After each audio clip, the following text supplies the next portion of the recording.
AI coding ये हमारी दुनिया को बहुत तेजी से बदल रही है। पर क्या हो अगर मैं कहूं कि इस रफ्तार के पीछे एक ऐसा खतरा छिपा है जो आपके सबसे शानदार प्रोजेक्ट्स को अंदर ही अंदर खोखला कर सकता है। आज हम इसी एआई प्रोडक्टिविटी पैराडॉक्स की तह तक जाएंगे।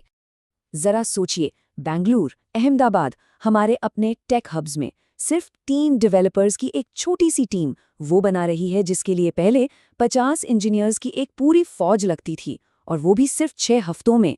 ये स्पीड, ये रफ्तार अविश्वसनीय है। लेकिन इसी चमक के नीचे एक बहुत ही खतरनाक सच छिपा है। शानदार गति बनाम छिपी हुई अस्थिरता। तो इस नए डेवलपमेंट के दौर में असली दुश्मन कौन है? वो कोई बग या क्रैश नहीं है जो हमें तुरंत दिख जाए। नहीं, असली दुश्मन वो है जो दिखाई नहीं देता। इसे हम कहते हैं टेक्निकल डेट। ये वो शॉर्टकट्स हैं जो आज तो हमें तेज बनाते हैं, लेकिन कल हमारे पूरे सिस्टम को घुटनों पर ले आएंगे। और इस कहानी का जो मेन विलन है उसका नाम है वाइब कोडिंग। ये एक ऐसी आदत है जो इस टेक्निकल डेट को जन्म देती है। ये वो तरीका है जहां डेवलपर्स एआई से मिले कोड पर आंख बंद करके भरोसा कर लेते हैं, ये सोचे बिना कि वो काम कैसे कर रहा है, और बस यहीं से सारी प्रॉब्लम शुरू होती है। और अब जो आंकड़े सामने आ रहे हैं वो सच में चौंकाने वाले हैं। एक हालिया स्टडी बताती है कि एआई से लिखे गए कोड का लगभग आधा हिस्सा, सोचिए 45%, पूरी तरह से असुरक्षित होता है। मतलब एआई से बना हर दूसरा फंक्शन आपके सिस्टम में हैकर्स के लिए एक नया दरवाज़ा खोल सकता है। ये कोई छोटी मोटी बात नहीं है, ये एक बहुत बड़ा रिस्क है। और बात यहीं खत्म नहीं होती। जब हम एआई कोड की तुलना इंसानों के लिखे कोड से करते हैं तो खतरा और भी साफ नजर आता है। एआई से जनरेट हुए कोड में इंसानों के कोड के मुकाबले लगभग 3 गुना, जी हाँ 2.74 गुना ज्यादा सिक्योरिटी इश्यूज होते हैं। हम स्पीड के लिए सुरक्षा की एक बहुत बड़ी कीमत चुका रहे हैं। तो असल में इसका असर क्या होता है?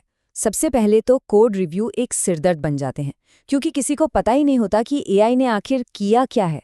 सिस्टम की कॉम्प्लेक्सिटी रातों रात आसमान छूने लगती है। और सबसे खतरनाक बात, डेवलपर्स का अपना ज्ञान, उनकी अपनी स्किल कम होने लगती है। वो कोड लिख नहीं रहे, वो बस एआई से लिखवा रहे हैं।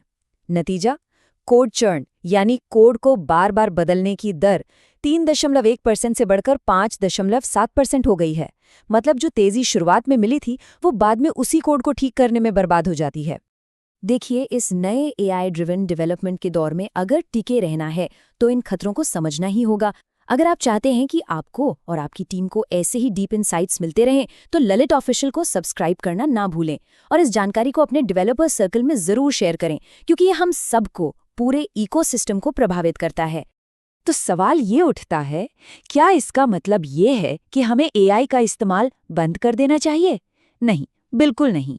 जो सबसे स्मार्ट टीमें हैं वो एआई का इस्तेमाल कर रही हैं, लेकिन उनका तरीका बिल्कुल अलग है। वो अब कोडर नहीं, कमांडर बन गए हैं। अगर आप जानना चाहते हैं कि वो ये कैसे कर रहे हैं तो इस वीडियो को लाइक करें और नीचे कमेंट में वाइब कोडिंग लिखें, ताकि इस बातचीत को हम सब मिलकर आगे बढ़ाएं।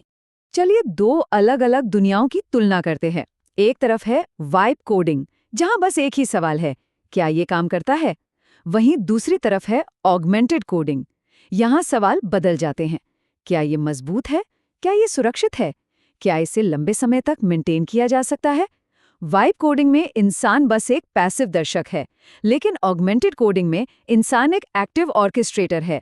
वो जो एआई को निर्देश देता है, न कि उससे निर्देश लेता है। तो ये ऑगमेंटेड कोडिंग असल में दिखती कैसी है?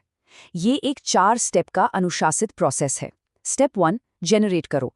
एआई को अपना पहला ड्राफ्ट बनाने दो। स्टेप 2, समझो। कोड की हर लाइन को देखो, खुद से पूछो क्या ये हमारे आर्किटेक्चर में फिट बैठता है। स्टेप 3, सुधारो। इसमें खामियां ढूंढो, एज केस हैंडल करो, इसे अपना कोड बनाओ। और स्टेप 4, जो सबसे ज़रूरी है, इंटीग्रेट करो। इसे तब तक टेस्ट करो जब तक 100% यकीन ना हो जाए कि ये कुछ भी तोड़ेगा नहीं। और ये रहा इस नए डेवलपमेंट युग का गोल्डन रूल। इसे अपनी टीम की दीवार पर लिख लीजिए। ये कोई ऑप्शन नहीं है, ये एक ज़रूरत है। जो कोड समझ में ना आए वो कोड प्रोडक्शन में नहीं जाना चाहिए। बस ये सब इस बात से शुरू होता है कि हम एआई से बात कैसे करते हैं। एक कमज़ोर प्रॉम्प्ट जैसे कि ऑथ लिखो आपको वैसा ही कमज़ोर और असुरक्षित कोड देगा। लेकिन एक मजबूत प्रॉम्प्ट जिसमें आप बताते हैं कि कौन सी लाइब्रेरी यूज करनी है, पासवर्ड कैसे हैश करना है और लॉग्स कहाँ भेजने हैं, तब एआई आपका एक जूनियर डेवलपर बन जाता है, आपका असिस्टेंट। प्रॉम्प्ट इंजीनियरिंग कोई जादू नहीं है, ये डेलीगेशन की कला है, ये एक टेक्निकल जिम्मेदारी है।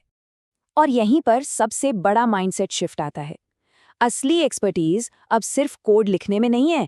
असली एक्सपर्टीज अब एआई से बने सिस्टम्स को रिव्यू करने, उसे गाइड करने और उसे स्थिर करने में है। एआई सीनियर इंजीनियर्स की जरूरत को खत्म नहीं करता, ये अच्छे और बुरे इंजीनियर्स के बीच के फासले को और भी ज्यादा बढ़ा देता है। इंसानी समझ अब पहले से कहीं ज्यादा कीमती है। तो इस सब का आखिर मतलब क्या निकलता है? इस नई दुनिया में असली कॉम्पिटिटिव एज, असली बढ़त कहाँ से आएगी? अगर इस पूरे विश्लेषण से सिर्फ एक बात याद रखनी हो तो वो ये है, इस नए युग में विजेता वो नहीं होंगे जो सबसे तेज बनाते हैं, बल्कि वो होंगे जो सबसे तेज स्थिर करते हैं। स्पीड अब एक आम बात हो गई है, असली सोना तो स्टेबिलिटी है। तो जीतने वाली टीमों को आखिर क्या अलग करता है? स्पीड तो अब सबके पास है, असली फायदा है एक मजबूत आर्किटेक्चर, भरोसेमंद सिस्टम और ऐसी सुरक्षा जिससे कोई समझौता न हो। मुद्दा ये नहीं है कि आपके पास एआई है, मुद्दा ये है कि उस एआई पर आपका कंट्रोल कितना है। और सबसे रोमांचक बात यह है कि ये बदलाव, ये क्रांति भारत से हो रही है। अहमदाबाद और बेंगलुरु जैसे शहर इस नई लहर को लीड कर रहे हैं। यहाँ छोटी, अनुशासित और एआई पावर्ड टीम्स पूरी दुनिया का टेक लैंडस्केप बदल रही हैं। भविष्य यहीं हमारे सामने बनाया जा रहा है। अगर इस बातचीत ने सोचने पर मजबूर किया है तो इसे अपने नेटवर्क के साथ शेयर जरूर करें। एआई के दौर में सही तरीके से कैसे बिल्ड करें, इस पर और भी गहरी जानकारी के लिए ललित ऑफिशियल को सब्सक्राइब करें। हमारे साथ जुड़ने के लिए शुक्रिया।